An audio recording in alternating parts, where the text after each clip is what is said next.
Saudaraku yang terkasih, firman Tuhan yang menjadi renungan harian bagi kita pada hari Selasa tanggal 22 Juni tahun 2021 dipilih dari 2 Korintus pasal 8 ayat yang ke-9. Marilah kita dengarkan bersama-sama. Di dalam bahasa Batak, ai di boto hamudo asini rohani Tuhatta Yesus Kristus, nama morahian gabi pugos alani hamu, asa gabi mamorahamu inorhon ni pugos nei. Di dalam bahasa Indonesia, karena kamu telah mengenal kasih karunia Tuhan kita Yesus Kristus, bahwa Ia yang oleh karena kamu menjadi miskin, sekalipun Ia kaya, supaya kamu menjadi kaya oleh karena kemiskinannya. Demikian firman Tuhan.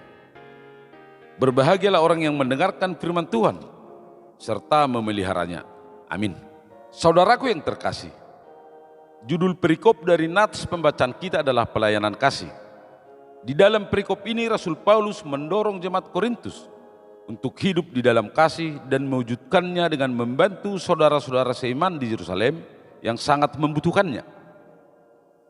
Mereka harus membuktikan imannya dan memperlihatkan bahwa mereka telah mengenal kasih karunia Yesus Kristus yang rela menderita di kayu salib untuk menyelamatkan manusia dari kebinasaan. Yesus Kristus rela turun dari tahtanya yang penuh kemuliaan menjadi miskin supaya jemaat Korintus menjadi kaya di dalam kasih-Nya. Saudaraku yang terkasih, dalam satu hal kita sama dengan saudara-saudara kita jemaat Korintus pada masa lalu. Kita sama-sama berutang pada Tuhan dan utang itu mesti kita bayar. Memang utang itu tidak akan mungkin kita lunasi sampai kapanpun. Akan tetapi yang namanya hutang tetap harus kita bayar. Di dalam bingkai pemahaman itulah kita harus mengambil bagian dalam kesusahan dan kesulitan dari saudara-saudara kita yang seiman, dimanapun mereka berada sepanjang yang dapat kita akses. Dalam hal membantu dengan menolong sesama, kita mesti belajar dari jemaat di Makedonia yang dengan kerelaan dan dengan semangat yang meluap-luap bersikeras untuk turut mengambil bagian dalam pelayanan membantu orang-orang miskin di Yerusalem, meskipun sesungguhnya hidup mereka juga miskin dan berkekurangan. Bandingkan dengan 2 Korintus pasal 8 ayat 1 sampai dengan ayat yang ke-5. Maka tidak ada alasan bagi kita untuk tidak membantu sesama sekalipun kita berkekurangan secara materi. Artinya tidak perlu harus kaya dulu baru bisa kita membantu sesama kita. Dengan indah Rasul Paulus memberi istilah dengan nama pelayanan kasih. Kita dihimbau untuk mewujudkan kasih kepada sesama yang berkekurangan dan membutuhkannya, meneladani Yesus Kristus yang sudah terlebih dahulu mengasihi kita.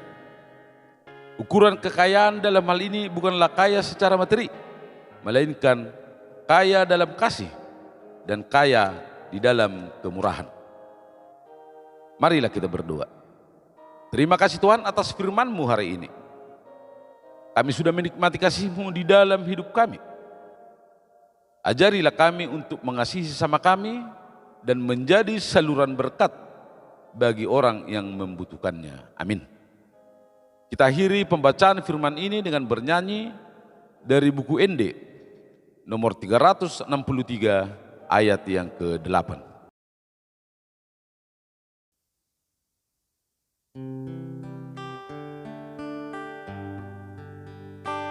Isedona naik martua, Isedona naik sangahap, Isedona naik sangah, dipasang apa Jehovah, dipasang apa Jehovah, hasta tung tutu sangah, hasta tung tutu sangah.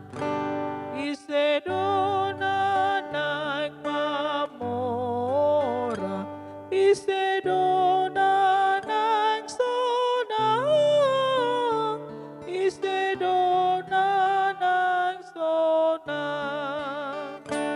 Di dihapus ima Jehovah, dihapus ima Jehovah, asta tung